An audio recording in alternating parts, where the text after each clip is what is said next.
नमो अर्हन्ताणं नमो सिद्धाणं नमो आयर्याणं नमो वज्रायाणं नमो लोये सब्बसाहूणम्।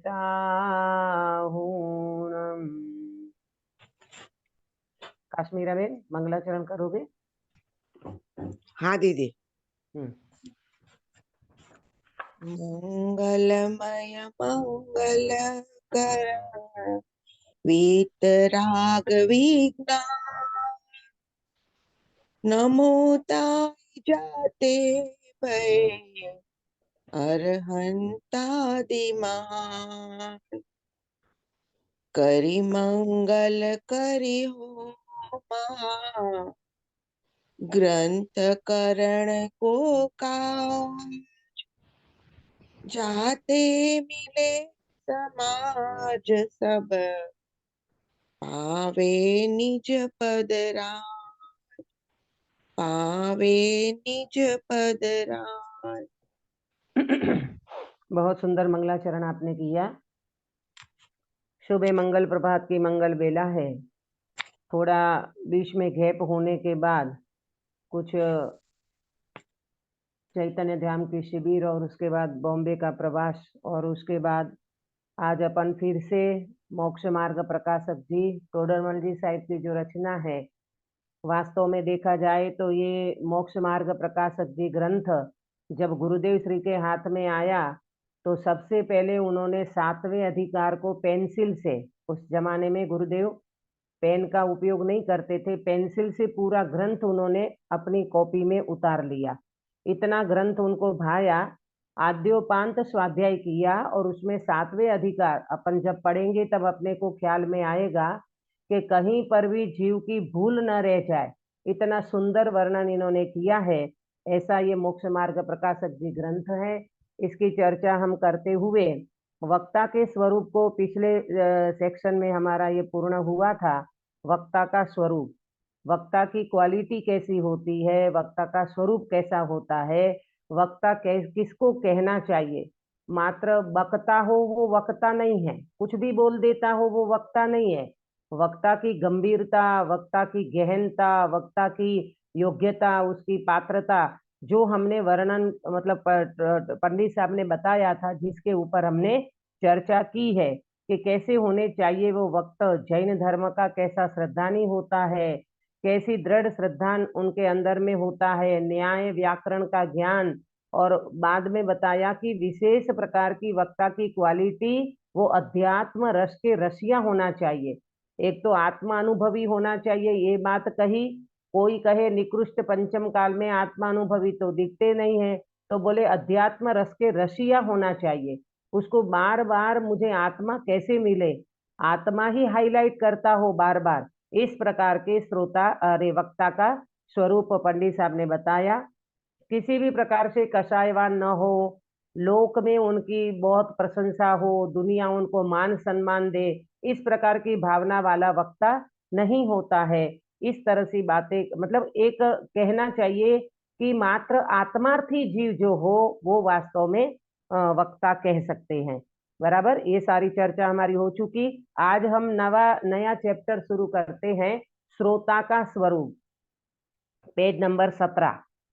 शास्त्र जी है सामने आपके? हाँ दीदी। हाँ, पेज नंबर 17। आज अपन श्रोता के स्वरूप की चर्चा को देखेंगे। देखो, आपको भी प्रश्न होता होगा कि वक्ता की तो क्वालिटी होती है, पर श्रोता की क्या जरूरत है भाई, श्रोता का स्वरूप क्यों बता रहे हैं पंडित साहब? तो भाई, जैसी क्वालिटी वक्ता की होती है तो वैसे श्रोता भी तो क्वालिटी वाले होना चाहिए ना। सुनने वाले व्यक्ति भी क्या ग्रहण करते हैं, कैसे ग्रहण करते हैं, कैसी उनकी क्वालिटी होती है, तो वो भी यहाँ पर पंडित साहब ने बताया है ना।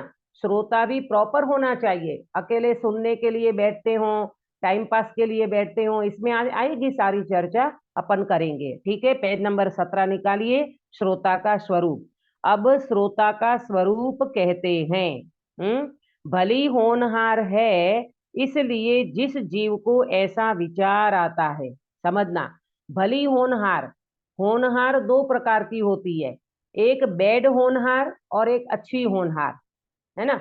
अपन बोलते ना लोक व्यवहार में कि जो बच्चा आउटलाइन पे चला जाता है तो कह रहे इनकी होनहारी ऐसी थी भाई, हमने तो खूब संस्कार दिए थे, हमने तो खूब समझाया था कि कुसंग में मत जा बेटा, तू माँ बाप की सुनता नहीं है, तू किसी का विचार करता नहीं है, तेरा कैरियर नहीं सोचता, तू तेरा भविष्य नहीं सोचता है, तो अपन क्या कहते उनकी होनहारी ऐसी थी, तो वो अच्छी होनहार नहीं कहलाती, वो भली होनहार नहीं कहलाती, वो बैड होनहार, वो अच्छी होनहार नहीं कहलाती। और अच्छी होनहार किसको कहते हैं, भली होनहार किसको कहते हैं, कि जिस व्यक्ति को ऐसा विचार आएगा, कैसा विचार आएगा ये पंडित साहब इसमें बताएंगे, देखो सुनना ध्यान से। भली होनहार नहीं हो तो व्यक्ति जिनवाणी सुनता नहीं है, आप नोट करना ये बिंदु को, होनहार के ऊपर मैं पॉइंट पे बता रही हूं, होनहार कैसी होना चाहिए। होनहार किसे कहते हैं, भली होनहार माने उज्जवल भविष्य, भली होनहार माने जिस व्यक्ति का फ्यूचर, फ्यूचर माने भविष्य, है ना, जिस व्यक्ति का भविष्य अच्छा होना है वो व्यक्ति जिनवाणी सुनता है। भली होनहार माने जिस व्यक्ति का भविष्य उज्जवल होना है वो व्यक्ति जिनवाणी सुनता है, बराबर। भली होनहार उस व्यक्ति की है जिसके कान में जिनवाणी पड़ती है। गिरीश भाई ख्याल में आया, ये सुबह उठ करके जो अपने कान में जिनवाणी पड़ती है ना, जिनवाणी सुनने मिलती है ना, इसको भली होनहार कही पंडित साहब ने। नहीं तो आप बताओ ये 6 बजे की क्लास नहीं होती तो आप क्या करते। देखो आप ये कहोगे दीदी हम तो गुरुदेव श्री का सुनते, या हम प्रवचन सुनते किसी पंडित जी का, या हम खुद स्वाध्याय करते, परंतु एक बात को विचार करो, ये तो अपन यहाँ पर अभ्यासी जीव इकट्ठे हुए हैं, अभ्यास करने वाले व्यक्ति हैं, बात उसकी है, लेकिन अलग व्यक्ति की बात करें कि कोई जीव पहली बार सुन रहा है, वो अगर ये क्लास में नहीं बैठेगा तो उनको कुछ समाचार है, कुछ टीवी है, कुछ घूमना है, कुछ वॉकिंग है, कुछ एक्सरसाइज है यार, दुनिया भर के दूसरे काम है, वो सब याद आते हैं। यहाँ पंडित साहब कहते हैं भली होनहार है जिसकी वो व्यक्ति जिनवाणी सुनता है, भली होनहार उसकी कही जो व्यक्ति के कानों में जिनवाणी पड़ती है, भली होनहार व्यक्ति को जिसको ये जिनवाणी अच्छी लगती है। काश्मीरा बेन क्या लगती है, हाँ दीदी, अच्छी लगती है अच्छी जिसको। लगती है हाँ। ना। देखो अब अपन जरा इसका ऑब्जर्वेशन करना कि पहले अपने को ये तत्व नहीं मिला था तब अपन भली होनहार किसको कहते थे, है ना, ये थोड़ा सा विचार कर ले साथ साथ, कि जब ये तत्व नहीं मिला था तब भली होनहार किसको कहते थे, कि भाई किसी की तबीयत ठीक हो गई तो हाँ इनकी होनहार अच्छी थी भाई, बेचारा मौत में से बच गया, किसी को अटैक आया और वो अटैक में से ठीक हो गया तो अरे इसकी होनहार अच्छी भाई, ये जीव ठीक हो गया, बच्चा पास हो गया तो अरे देखो इसकी भली होनहार है, धंधे में यानी व्यापार में कोई व्यक्ति सक्सेस हो गया, करोड़ों कमा लिया तो उनकी तो भली होनहार है। पहले तो जीव ऐसा मानता था, उसको भाग्यशाली मानो, उनको भली होनहार कहो, ऐसा एकदम से अपन कह देते हैं भाई इसका तो भली होनहार, इसके तो उसका तो भविष्य बहुत उज्जवल है, लेकिन कौन से कार्य में, सांसारिक कार्य में। यहाँ पर पंडित साहब कहते हैं इसको भली होनहार मत समझो, भली होनहार तो उस व्यक्ति की है जो व्यक्ति रत्नत्रय की प्राप्ति करके मोक्ष जाता है, वो वास्तव में भाग्यशाली है और उसकी भली होनहार है। अंतर समझ में आया पंकज भाई, हाँ दीदी। पंकज है भाई ना, नहीं। नहीं है, हाँ सुनीता जी अंतर समझ में आया। हाँ अपनी दीदी। ही अपनी अपना ही थिंकिंग अपन सोचे ना कि पहले कैसा सोचते थे, पैसा कमा लिया, बच्चा अच्छा पास हो गया, है ना, वो सब अपने को लौकिक में जो भी अपने को पुण्य के उदय से मिलता था उसमें अपन मानते थे कि हमारी होनहार बहुत अच्छी है, लेकिन यहाँ जब दृष्टि पलटी, जब गुरुदेव श्री का तत्व मिला, तब अब ऐसा लगता है कि ना प्रभु, भली होनहार तो उसकी कहेंगे जिनको जिनवाणी सुनने मिलती है, भली होनहार तो उनको कहेंगे जो व्यक्ति जिनवाणी पे विचार करता है, तत्व का विचार करता है, उस जीव की वास्तव में भली होनहार समझना। अब एक बात समझना कि जिनवाणी सुनने मिलना वो पुण्य का उदय है। ये बात नोट करना, जिनवाणी सुनने मिलना वो पुण्य का उदय है, और जिनवाणी सुन करके पुरुषार्थ करना, ये जिनवाणी सुन करके उसमें पुरुषार्थ करके रत्नत्रय की प्राप्ति करना, ये भविष्य की बात है और पुरुषार्थ की बात है। आया समझ में? जिनवाणी सुनना ये पुण्य की बात है, पुण्य के उदय से जिनवाणी सुनने मिली। अब वर्तमान में पुरुषार्थ करके आगे बढ़ना, ये वास्तव में पुरुषार्थ की बात है और ये भविष्य की बात है। भविष्य में करे ये पुरुषार्थ, आपको वर्तमान में जो पुरुषार्थ कर रहे हैं ना, ये भविष्य उज्जवल होगा। रत्नत्रय की प्राप्ति होगी, सम्यक दर्शन की प्राप्ति होगी, फिर मुनिपना आएगा, आगे जाके केवल ज्ञान, आगे जाके सिद्ध दशा। तो ये सब अपना भविष्य उज्जवल करेगा। कौन? वर्तमान पुरुषार्थ। काश्मीरा बेन, कौन करेगा? हाँ दीदी, वर्तमान पुरुषार्थ। वर्तमान पुरुषार्थ से ये सारी भविष्य उज्जवल होगा। जैसे वो बच्चे का भविष्य वर्तमान में पढ़ाई करेगा तो उसका भविष्य उज्जवल होगा, ऐसे हम वर्तमान में जिनवाणी सुनकर के पुरुषार्थ करेंगे तो हमारा भविष्य उज्जवल होगा। बराबर?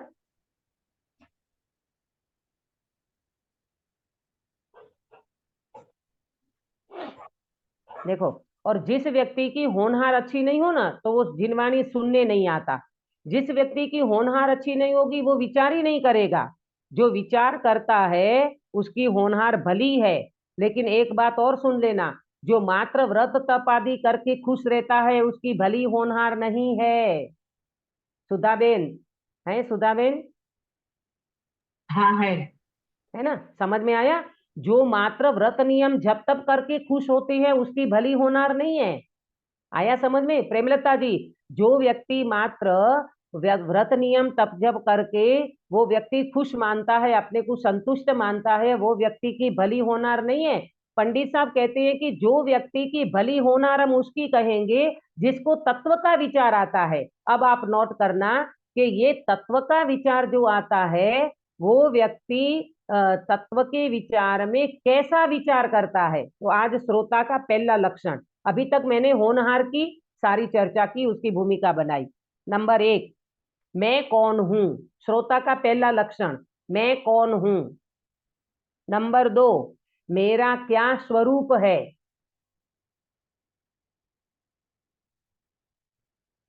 मेरा क्या स्वरूप है। नंबर 3, यह चरित्र कैसे बन रहा है। गजब का चित्रण खड़ा किया है पंडित साहब ने। क्या उनका चिंतन होगा, क्या उनकी थिंकिंग होगी। देखो, पहली बात क्या कही, मैं कौन हूं। नंबर 2, मेरा क्या स्वरूप है। नंबर 3, यह चरित्र कैसे बन रहा है ना? अपन करेंगे इसकी चर्चा। अब अगर अपन आत्मार्थी जीव है ना, तो अपने को ये चिंतन सुबह उठ करके करना चाहिए। ये पंडित साहब श्रोता के स्वरूप के लक्षण बताते हैं।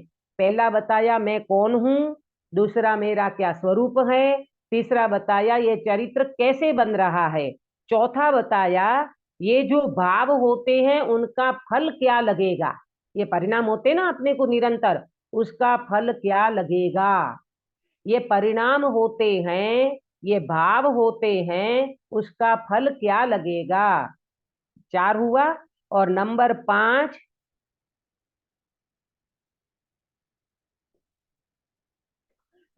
5, मैं जो दुखी हो रहा हूं, वर्तमान में मैं जो दुखी हो रहा हूं, उस दुख को दूर करने का उपाय क्या है। क्या बोला प्रेमलता जी? मैं जो दुखी हो रहा हूँ उसे दूर करने का उपाय क्या है।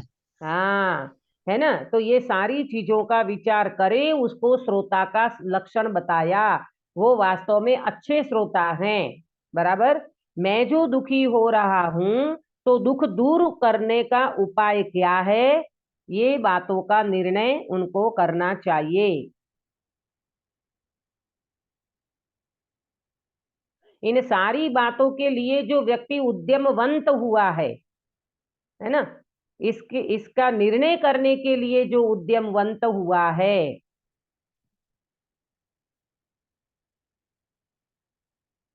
ये 5वां हो गया, नहीं 1 2 3 4 5 6वां हो गया ये, है ना। इन बातों का निर्णय करने के लिए जो उद्यमवंत हुआ है, ये 6वां हुआ ना। हाँ जी दीदी। हाँ, तो ये 6 बिंदु के ऊपर पहले अपन विचार करेंगे। अंकित बेटा एक बार बोलोगे 6 बिंदु, लक्षण श्रोता के 6 बताए। हाँ। अंकित। हाँ। मैं कौन हूँ? नंबर 1, मैं कौन हूँ। मैं कौन हूँ? मेरा क्या स्वरूप है? मेरा क्या स्वरूप है, बहुत बढ़िया। नंबर 3, यह चरित्र कैसे कैसे बन बन रहा रहा है? है, बहुत बढ़िया। यह चरित्र कैसे बन रहा है। नंबर 4, मुझे भाव होता है, उसका फल क्या लगेगा? बहुत बढ़िया। ये जो मेरे भाव होते हैं उसका फल क्या लगेगा, परिणाम होते हैं तो उसका फल भी तो मिलेगा, तो क्या फल लगेगा उसका। नंबर 5, मैं जो दुखी हो रहा हूँ, उसे दूर करने का उपाय क्या है? बहुत बढ़िया। वर्तमान में जो मैं दुखी हो रहा हूं उस दुख को दूर करने का उपाय क्या है, बराबर। नंबर 5, अरे 6, मैं मैं इन बातों का निर्णय उद्यमवत करके।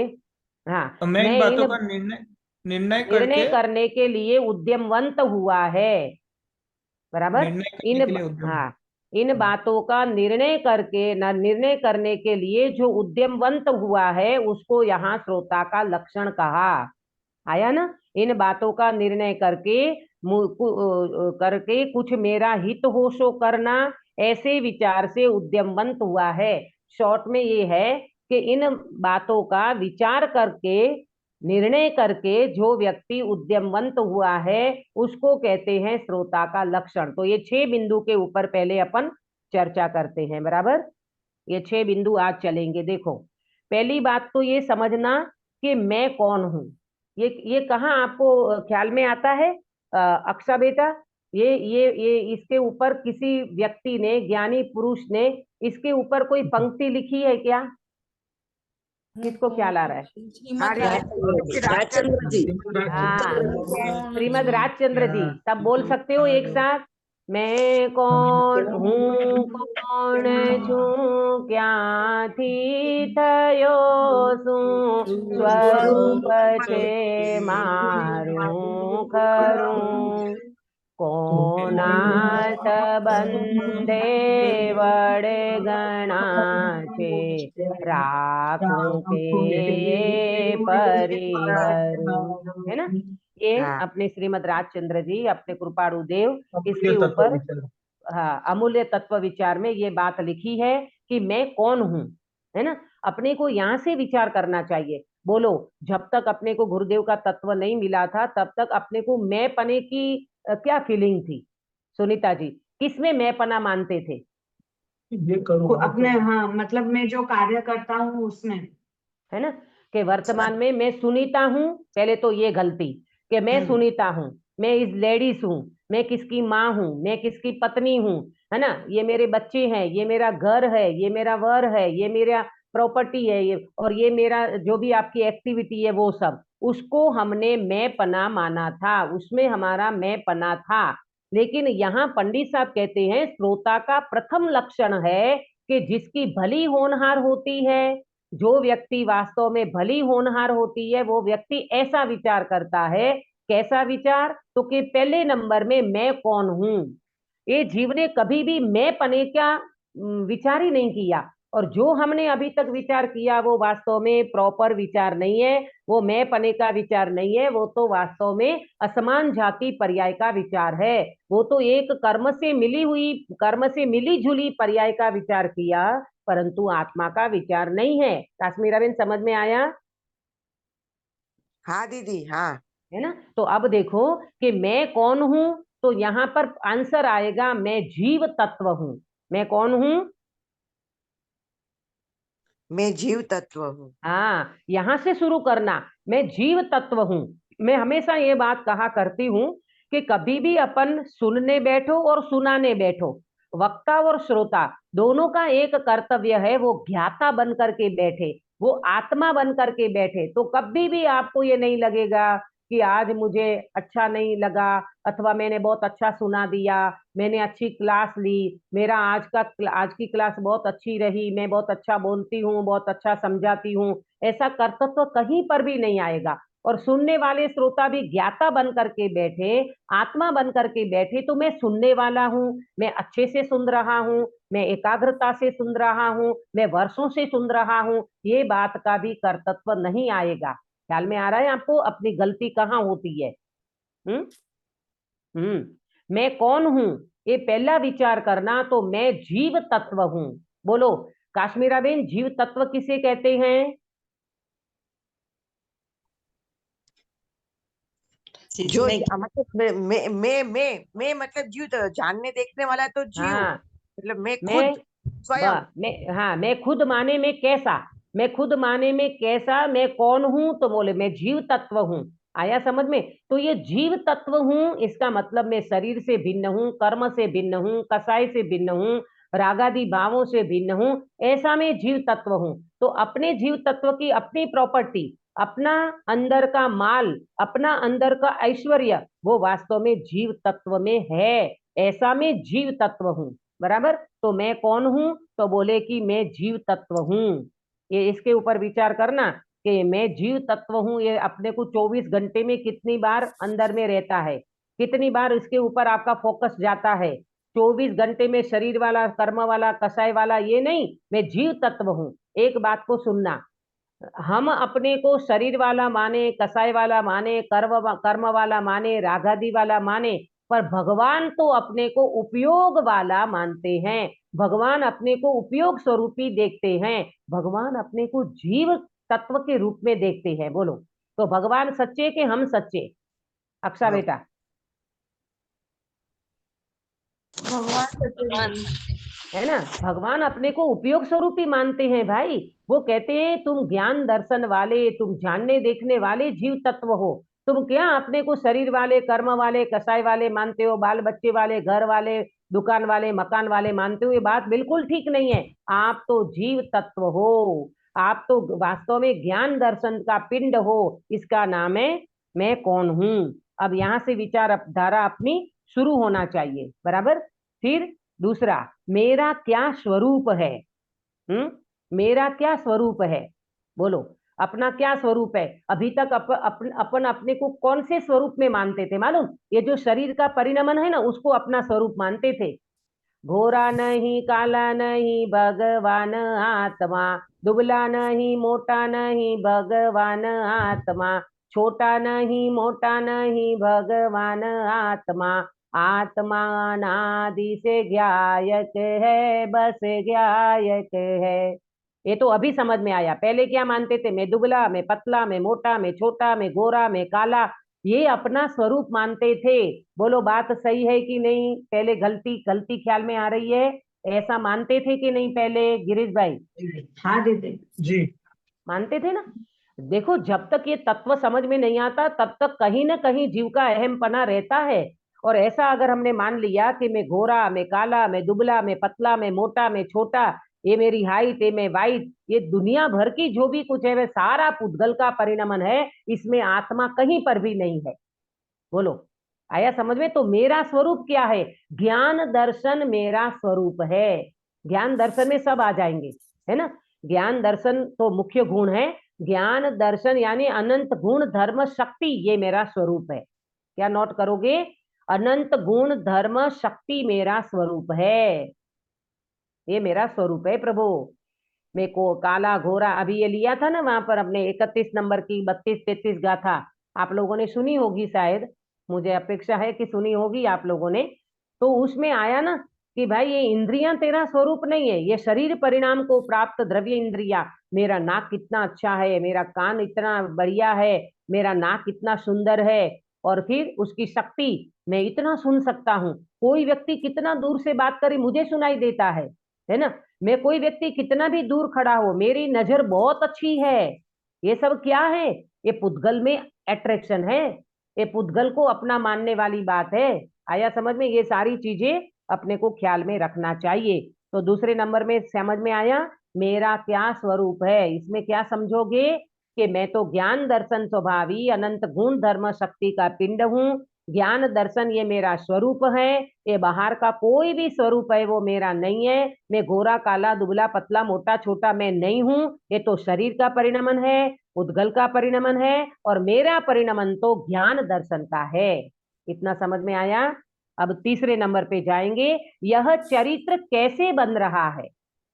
तीसरा बिंदु, यह चरित्र कैसे बन रहा है। ये चरित्र क्या होता है? ये चरित्र माने क्रियाकलाप। ये क्रियाकलाप हो रहा है ना, सुबह से उठ करके उठो, फिर ब्रश करो, नाना करो, स्नान करो, है ना, नाश्ता करो, चाय पानी करो, फिर भोजन, महिलाएं होंगी तो भोजन बनाएंगी, है ना, बच्चे होंगे तो स्कूल जाएंगे, बड़े होंगे जेंट्स लोग तो कमाने जाएंगे, कोई जॉब पे जाएंगे। तो ये सारे चरित्र कैसे बन रहे हैं? बोलो, ये अपने को कभी विचार आता है? गिरीश भाई सच बोलना, दिन खुलता है और रात होती है, बहुत सारी एक्टिविटी अपन कर लेते हैं, बहुत सारे काम कर लेते हैं, लेकिन कभी विचार आता है कि ये दिन भर में यही करना 24 घंटे, ये चरित्र कैसे बन रहा है? खा रहे हैं, पी रहे हैं, जा रहे हैं, आ रहे हैं, बैठ रहे हैं, उठ रहे हैं, ये सारी क्रियाएं हो रही है, ये सारा क्रियाकलाप, उसमें भी खेद खिन्न हो रहे हैं, सुखी दुखी हो रहे हैं, कभी भूख लगती है, कभी पेट दुखता है, कभी गैस हो जाती है, कभी एसिडिटी हो जाती है, कभी कुछ होता है, कभी कुछ होता है। तो ये सब चरित्र कैसे बन रहा है? ये इसको पंडित साहब ने चरित्र कहा। काश्मीरा बेन समझ में आया? जी दीदी जी, मतलब ये सब कर्म का उदय हाँ, परिणमन ये सब हो रहा है। कर्म के उदय में जो सारे क्रियाकलाप हो रहे हैं ना, खाना पीना उठना बैठना भोजन बनाना, किसी के घर जाना, है ना, ये घर को संभालना, बच्चों को संभालना, है ना, धंधा करना, व्यापार करना, ऑफिस जाना, ये सारे बाल सफेद हो जाना, खेद खिन्न होना, सुखी दुखी होना, है ना, धंधे में बिजनेस में प्रॉफिट हो गया तो खुशी होना, तो घाटा हो गया नुकसान हो गया तो दुखी होना, ये सारी चीजें, ये चरित्र कहा टोडरमल जी साहब ने। ये चरित्र कैसे बन रहा है? मुझे सच बताना, इसके ऊपर विचार आता है। 24 घंटे अपने निकल जाते हैं, है ना, और पूरे दिन शरीर शरीर शरीर का लक्ष्य में रहता है, उनके अकॉर्डिंग क्रियाएं होती है। सच बोलो अक्षा बेटा, विचार आता है प्रभु ये चरित्र कैसे बन रहा है? अक्षा, नहीं आता है दीदी। नहीं आता है ना? बिल्कुल ईमानदारी से बोला आपने कि नहीं आता है दीदी, नहीं आता है बेटा। तो अब अपने को विचार करना होगा। 24 घंटे में मैं ये कहती हूँ बेटा, 10 मिनट भी आप शांति से बैठो और विचार करो, क्योंकि समय नहीं मिलता है ऐसी बात नहीं है। समय तो मिलता है, परंतु समय को कैसे समय सार में लगाना, कैसे आत्मा में लगाना, बात ये है। तो थोड़ी देर 10 मिनट एकांत में बैठ करके विचार करो, प्रभु मैं कौन हूँ, मेरा क्या स्वरूप है, ये चरित्र कैसे बन रहा है, ये मेरी लंबी यात्रा कब तक चलेगी, ये मेरा खाना पीना उठना बैठना सोना, ये जो भी कुछ हो रहा है, मैं सुखी दुखी हो रहा हूँ, मैं खेद खिन्न हो रहा हूँ, अनुकूलता प्रतिकूलता में मैं परेशान हो रहा हूँ। तो ये सब चरित्र कैसे बन रहा है प्रभु, ये सब क्यों हो रहा है? हाँ, कोई बोल रहा है कुछ? हाँ, जय जिनेन्द्र। हम्म तो ये जो अपने को ख्याल में तो आता है, पर वैसा ही चरित्र चलता है अपना, ऐसा क्यों? हाँ आपका प्रश्न बहुत सही है, और बिल्कुल ख्याल में आया आपको कि दीदी ये चरित्र बन रहा है, ख्याल में तो आता है, पर फिर वो वैसा का वैसा चलने लगता है। लेकिन भाई, अगर ये चरित्र ख्याल में आया ना, तो ये चरित्र ख्याल में आया, ये बहुत भली होनहार है, ये अच्छी बात है कि ख्याल में आ रहा है। लोगों को तो ख्याल में नहीं आता, लोगों को तो ये लगता है कि यही तो हमारा कर्तव्य है, यही तो हम कर सकते हैं, और क्या करना चाहिए हमें, बाल बच्चे हैं, हम कमाते हैं, हम पैसा कमाते हैं, हम हमारा बिजनेस आगे बढ़ाते हैं, हम हमारा कहना चाहिए कि हमारा उज्जवल भविष्य करते हैं, बहुत बच्चों के लिए पैसा छोड़ के जाएंगे, हमारी 7 पीढ़ी खाएगी, ये तो सब काम करना है, और क्या करना है मनुष्य भाव में। लेकिन ये बात यहाँ पर टोडरमल जी साहब कहते हैं, ये तुम्हारा जो चरित्र बन रहा है ना, वो चरित्र के ऊपर तुम कभी विचार नहीं करते हो। ये तुम्हारा चरित्र नहीं है, ये कर्म के उदय से मिला हुआ चरित्र है। और इसमें तू जो खेद खिन्न होते हो ना, सुखी दुखी होते हो ना, ये वास्तव में तुम्हारा नुकसान है, तुम्हारा घाटा हो रहा है, तुम लॉस में जा रहे हो भाई। क्यों? अब आपका प्रश्न देती हूँ भाई, कि ये जब आपको विचार आता है ना कि ये सही बात है, ये हो तो रहा है मन में, ख्याल तो आता है कि ये 24 घंटा खाना पीना उठना बैठना सोना, ये दुनिया भर की लंबी रामायण महाभारत में चला जाता है, तो विचार तो आता है, पर दीदी इसके लिए करें क्या?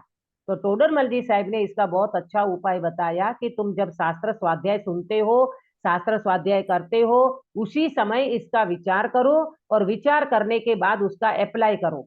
कब कैसे अप्लाई करोगे? पहले तो विचारो कि ये चरित्र जो बन रहा है वो कर्म के उदय का चरित्र है, मेरा नहीं है। एक बात, ठीक है। दूसरी बात, ये जो चरित्र बन रहा है कर्म के उदय के कारण, परंतु कर्म का उदय भिन्न है और मैं ज्ञान स्वभावी आत्मा भिन्न हूं। आया समझ में भाई? हाँ, ये विचार करना होगा। हाँ, ये विचार करना पड़ेगा, बैठ करके सोचना पड़ेगा, बैठ करके ये लाइन से हटना पड़ेगा। जिस पटरी पे अपन चल रहे ना उदय की, वहां से उपयोग में आना पड़ेगा, स्वभाव का लक्ष्य करना होगा, स्वभाव की दृष्टि करना होगी, और वहां बैठ के विचार करो, मैं तो ये ज्ञान स्वभावी, जो मैं तो जीव तत्व हूं, ज्ञान दर्शन स्वभावी मेरा स्वरूप है, ये जो चरित्र बन रहे हैं वो उदय की धारा है, मैं तो उपयोग ज्ञान स्वभावी चैतन्य तत्व हूं। ऐसा विचार करोगे, ऐसा चिंतन करोगे, इस प्रकार की आपकी विचारधारा चलेगी, तो जरूर आप ये विपरीत विचारों से हट जाओगे, और जो चरित्र बन रहा है वो चरित्र के ऊपर से आपकी दृष्टि हटेगी, स्वभाव के ऊपर आपकी दृष्टि आएगी, पर इसमें समय लगेगा। आप कहोगे दीदी आज हमने ऐसा विचार किया, रिजल्ट तो कुछ नहीं आया। ऐसे नहीं आएगा, आपको इसका रोज अभ्यास करना पड़ेगा।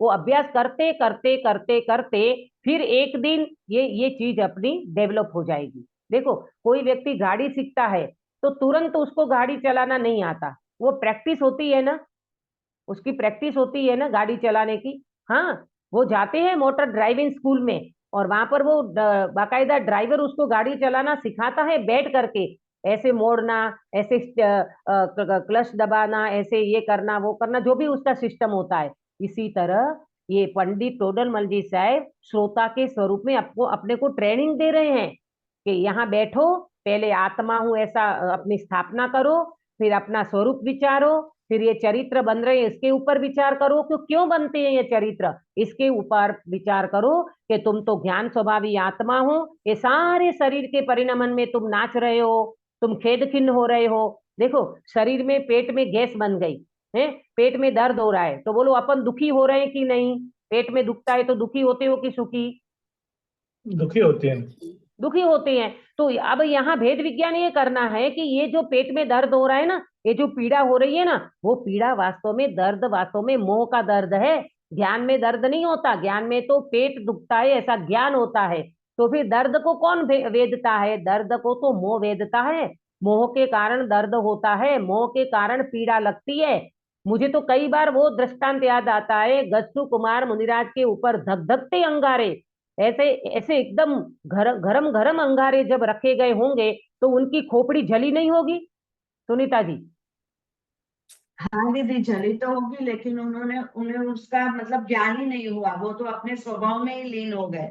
हाँ, मतलब उसका ध्यान होते हुए भी उपयोग हट गया, और उपयोग आत्मा में लग गया। आप ऐसा प्रैक्टिकल करो ना, थोड़ी देर करो प्रैक्टिकल, ऐसा बहुत अच्छा लगेगा। कहीं पर भी दर्द होता हो ना, वहां पर आप एकदम से थोड़ा सा उपयोग को एकाग्र, आप कहोगे दीदी ये दर्द के टाइम पे तो मत बोलो, जब हम अच्छे हैं, तबीयत अच्छी है, तब हमको बताओ, हम तब भी बता देंगे आपको।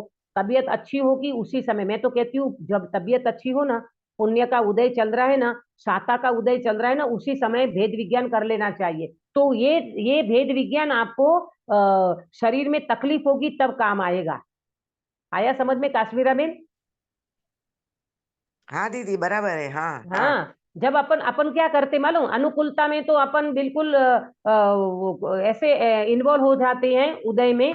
हाँ जब अनुकूलता होती है ना, तो ऐसा लगता है कि सब बढ़िया चल रहा है, तो चलो इसके घर चले, उसके घर चले, ये कर लेने, वो कर लेने। तो ये सारी दुनिया के काम नहीं करना, उसी समय काम एक आत्मार्थनु, अपनी आत्मा का काम करना। बैठ करके शांति से घंटा 2 घंटा स्वाध्याय लेकर के बैठो, शास्त्र जी खोल करके बैठो, और अपना विचार करो, प्रभु क्या मेरा स्वरूप है, मैं कौन कौन हूँ, मुझे इस दुनिया में से चले जाना है, इससे पहला मेरा आत्म कल्याण नहीं होगा तो मैं कहाँ चला जाऊंगा। ગુરુદેવ શ્રી કહેતે કાગડા કૂતરાને બિલાડાના અવતારમાં તને કોઈ નવકાર નહીં સંભળાવે ભાઈ. અત્યારે તને જે ચાન્સ મળ્યો છે એમાં તું આत्मज्ञान કરી ले, नहींतर इतने गहन संसार, ओ हो, जिसका कोई पार नहीं है. 84 लाख योनि तो अपन बोल देते हैं काश्मीरा बेन, 84 लाख योनि का गहराई आप सोचो ने तो रोम खड़े हो जाएंगे. जी दीदी जी. हाँ, ये जन्म मरण करते करते पार नहीं आवे प्रभु. ऐसा जन्म मरण आप नहीं करना है. तब वो जीव ये विचार करे ये मेरे चरित्र कैसे बन रहे हैं. कभी ये विचार करना, दिन खुलता है, रात हो जाती है और हम वही के वही रूटीन के कार्य करते हैं, लेकिन अपूर्व कार्य करने का कोई उल्लास नहीं जागता, किसी भी प्रकार का कोई तत्व का विचार नहीं आता. तो मेरा क्या होगा, ये चरित्र क्यों बन रहा है. मुझे अब ये चरित्र नहीं चाहिए. ये कर्म के उदय में अब मुझे खेल नहीं खेलना है. मुझे तो प्रभु एक कर्म से भिन्न, रागादि से भिन्न, एक ज्ञान स्वभावी भगवान आत्मा जो मैं हूँ, असली जो मैं आत्मा हूँ, उस असली में मेरी मैं पना प्राप्त करना है, मैं पना करना है, अहम करना है. इस प्रकार की विचारधारा अपनी चलेगी तो व्यक्ति का कार्य बनेगा. वो भाई को समझ में आया, कारंजा वाले भाई जिन्होंने प्रश्न पूछा था.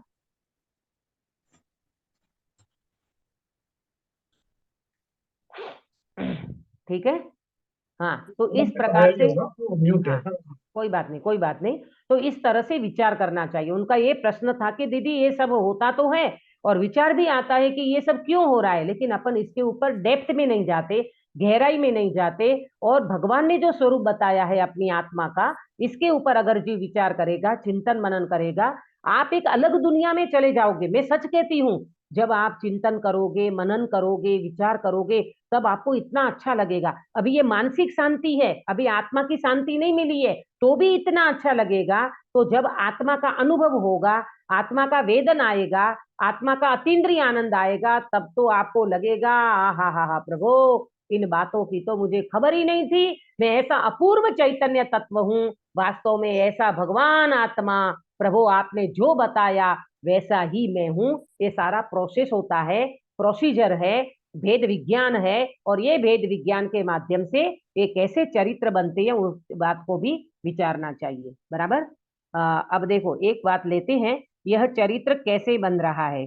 ये मेरे भाव होते हैं. चौथा नंबर, ये मेरे भाव होते हैं, उनका फल क्या लगेगा. ये बात तो बहुत विचारने लायक है. कितने बोलो, कितने परिणाम होते हैं दिन भर में अंकित भैया. अनंत परिणाम है ना, है ना, बहुत सारे, अनगिनित, अनकाउंटेड, इतने परिणाम होते हैं. अरे अपन है ना, एक परिणाम को पकड़ने जाए तो दूसरा परिणाम हो जाता है. अभी एक भाव ख्याल में आया, दूसरा भाव, तीसरा परिणाम, चौथा परिणाम, अनकाउंटेड परिणाम होते रहते हैं, भाव होते रहते हैं. तो ये टोडरमल जी साहब कहते हैं, ये मेरे जो भाव हो रहे हैं उसका फल क्या लगेगा. बाप रे बाप, आप विचार तो करो. ये परिणाम का नक्शा, अक्षा बेटा, ये परिणाम का नक्शा थोड़ा चित्रण करना आपके दिमाग में कि 24 घंटे में कितने परिणाम होते हैं, कैसी परिणाम की रील बदलती जाती है और कैसे भाव होते जाते हैं. कई बार आप सोचना, अनर्थ दंड, कोई लेना नहीं देना नहीं और परिणाम हो रहे हैं किसी के बारे में, जिस व्यक्ति के लिए हमारा कोई लेना देना नहीं है, कोई सोचना विचारना नहीं है, हमें कोई जरूरत ही नहीं है, तो भी वो विचार आ जाते हैं और वो परिणाम हो जाते हैं. उन परिणाम का फल क्या लगेगा. आप कहोगे दीदी ये तो चलो हमको कम होता है, लेकिन हमको तो हमारे परिणाम आते हैं. हमारे परिणाम माने हमारे अकॉर्डिंग जो हमारे 24 घंटे में जो परिणाम चलते हैं, उस परिणाम का फल क्या लगेगा, इसका विचार जीव कभी करता है कि नहीं. इसके ऊपर अपने को विचार करना चाहिए कि ये जो मेरे परिणाम होते हैं, राग के, द्वेष के, कषाय के, विकार के, है ना, अपने ईर्ष्या के, है ना, किसी की क्या बोलते, किसी की एकदम क्या बोलते हैं उसको, किसी की प्रोग्रेस होती हो तो उसको देख करके ईर्ष्या आवे. कोई व्यक्ति एकदम दीनहीन हो जावे तो उसको, हाँ ये तो बराबर है, इनका तो ऐसा ही होना चाहिए. ये सारे परिणाम जीव के अच्छे नहीं है. आया समझ में. इन परिणामों का फल क्या लगेगा. तो 24 घंटा किसी के लिए मरता रहता है, किसी के विचारों में, किसी के बुराई करने में, तो इसका फल क्या लगेगा. आप कहोगे दीदी ऐसी क्वालिटी तो हमारी नहीं है. हमारी क्वालिटी तो ये है कि हमको हमारे घर गृहस्थी के विचार बहुत आते हैं, हमारे घर गृहस्थी के परिणाम बहुत चलते हैं. बोलो ये परिणाम चलते हैं कि नहीं, पहले तो हाँ या ना बोलो. हाँ जी है हाँ ना। दीदी, हाँ हाँ देखो किसी का केस चल रहा होगा, है ना, किसी की सोसाइटी की प्रॉब्लम होगी, किसी की घर में प्रॉब्लम होगी, किसी की परिवार की प्रॉब्लम होगी, किसी की अपने फैमिली में किसी की पति पत्नी की कोई प्रॉब्लम होगी, कोई कुछ चाहता है, कोई कुछ चाहता है, दुनिया भर के समस्याएं हैं, दुनिया भर के परिणाम हैं। अब इन मालूम कितने परिणाम बताएं, असंख्यात लोक प्रमाण, कितना बताया परिणाम काश्मीरा बेन, असंख्यात लोक प्रमाण। असंख्यात लोक प्रमाण असंख्यात नहीं, असंख्यात लोक प्रमाण, इस दोनों में डिफरेंस क्या लाया अक्सा बेटा, असंख्यात लोक प्रमाण और लोक प्रमाण असंख्यात, ये मैंने इसको हाँ बताया है पहले, बोलो हाँ क्या difference। क्या ख्याल आया। अभी वो एक्सप्लेन मेरे को डिफरेंस, लोक असंख्यात हो जितने उसमें, उसके परिणाम नहीं पर जितने परमाणु असंख्यात लोक में है उतने परिणाम। परिणाम। हाँ आप मतलब कहना तो चाह रहे हो लेकिन वो शब्द बराबर नहीं आ रहे, ऐसा है असंख्यात लोक प्रमाण और लोक प्रमाण असंख्यात। पहले मैं काश्मीरा बेन से पूछती हूँ, आपको इसका भाव भाषण हुआ क्या, हाँ दीदी, बोलो। अपना लोक में लोक असंख्यात लोक प्रमाण मतलब अनेक लोक प्रमाण, और लोक प्रमाण असंख्यात मतलब अपना जो लोक है उसके हाँ उसके लोक प्रमाण मतलब उसके हाँ बहुत बढ़िया, बहुत अच्छा जवाब दिया आपने कि भाई लोक प्रमाण असंख्यात तो उसकी लिमिट हो गई कि ये लोक है 14 राज लोक है उतना, लेकिन असंख्यात ऐसे 14 राज लोक अनकाउंटेड, असंख्यात असंख्यात लोक प्रमाण, असंख्यात लोक प्रमाण माने कोई उस लोक का काउंटिंग नहीं कर सकते आप, इतने असंख्यात लोक प्रमाण जीव को परिणाम होते हैं, मात्र लोक प्रमाण नहीं, असंख्यात अनकाउंटेड लोक उतने प्रमाण में परिणाम होते हैं, उसको कहते हैं असंख्यात लोक प्रमाण। अब विचार करो अभी तक अपने को कितने परिणाम हो गए, कितने परिणाम हो रहे हैं, और उन परिणामों का फल क्या लगेगा, इसके ऊपर इस जीव को विचार करना चाहिए। अब परिणाम तो होते हैं लेकिन अब परिणाम की क्वालिटी चेंज कर दो। कैसे करोगे क्वालिटी चेंज, आप आत्मा का विचार करने लगो, तत्व का विचार करने लगो। देखो अपन कहते ना जिसका विचार करोगे ना उसका ही स्वप्न आएगा, ऐसा बोलते ना, जिसका बराबर। विचार चलता है ना दिन भर सपना भी उसका आता है। तो अभी संसार के सपने आते थे, अब आपको स्वभाव के सपने आने लगेंगे। गुरुदेव श्री को मालूम ऐसे ऐसे सपने आते थे कि आकाश में से पाटिया उतरे छे, एमा पंच परमागम लखेला छे, फिर 12.5 કરોડ घेबी वाजा वागे छे, ओम ध्वनि का भणकार वागे छे, एवा एवा स्वप्न गुरुदेव ने आवता था। आपने केवा स्वप्न आवे अपने संसार संबंधी आवे है ना, संसार संबंधी सपना, वो उसमें संसार सपना कोई नहीं अपना, એમ વિચારો સંસાર સપનું છે એમાં કોઈ આપણું નથી ભાઈ, આપણો તો એક આત્મા છે, अकेली मेरी आत्मा अकेली नहीं है, अधूरी नहीं है, मैं परिपूर्ण परमात्मा हूं, ऐसा जब जीव विचार करेगा तो जरूर इस जीव को इसका फल मिलेगा, वो भविष्य में रत्नत्रय प्राप्त करके मोक्षगामी जीव होगा। बराबर, यहाँ आज अपनी बात को रोकते हैं, ये मेरे भाव होते हैं, उनका फल क्या लगेगा, तो पहले सोच लेना आपके परिणाम क्या है, उसका फल लगेगा वो भविष्य में लगेगा। इनसे पहले अपन अपने परिणामों को चेंज करें माने स्वभाव की दृष्टि करें। परिणाम को चेंज करना अपने हाथ में नहीं है, ये मैं बहुत बार कहती हूँ, परंतु दृष्टि को चेंज करना, उपयोग को चेंज करना, रुचि को चेंज करना, रुचि को बदलना, ये अपने हाथ की बात है। हम स्वभाव की रुचि करेंगे अवश्य में अपने रत्नत्रय के परिणाम होंगे, और ऐसे रत्नत्रय के परिणाम का जो फल आएगा वो फल केवल ज्ञान मोक्ष अवश्य मिलेगा। तो इस तरह से आज हमने ये 4 बिंदु के ऊपर चर्चा की है। ये किसके लक्षण बता रहे हैं प्रेमलता जी? श्रोता के लक्षण। श्रोता के हाँ, लक्षण। ये श्रोता के लक्षण है। अब आप विचारना, अब आप स्वाध्याय करने बैठो अथवा चिंतन मनन करो तो विचारना, मैं कौन हूँ, मेरा क्या स्वरूप है, ये चरित्र कैसे बन रहे हैं, इन भावों का फल क्या लगेगा, क्या मेरे इसके अकॉर्डिंग विचार आता है, अगर नहीं आता तो वो श्रोता सच्चा नहीं है, और ऐसे विचार आते हैं तो उनकी भली होनहार है। जिनको ऐसे विचार आते हैं, मुझे पूरी आशा है आप लोगों को, और मैं भी शामिल हूँ, हम सबको ऐसे ही विचार आने चाहिए, तब हमारी श्रोतापने की क्वालिटी सही कहलाएगी। और आगे पंडित साहब इसमें जो भाव रखेंगे उसके ऊपर अपन चर्चा करेंगे। हम सब इस प्रकार की पात्रता डेवलप करें अपनी क्वालिटी को आगे बढ़ाएं और सच्चे श्रोता बन करके, कल मैं और बताने वाली हूँ कि ये श्रोता में 3 बातें आती है, एक श्रोता, एक सरोता और एक सोता। हमारा ये 3 में से किस में नंबर लगेगा उसकी चर्चा भी अपन कल करेंगे। समय हो चुका है इसलिए मैं विराम लेती हूँ। निज निधि निज में बताई यह अनंत उपकार है, इसके लिए जिन वाणी माँ को वंदना शतवार है, वंदना शतवार है। अक्षा बेटा कायु सर्ग कराओगे? अनिधि जय जिनेन्द्र।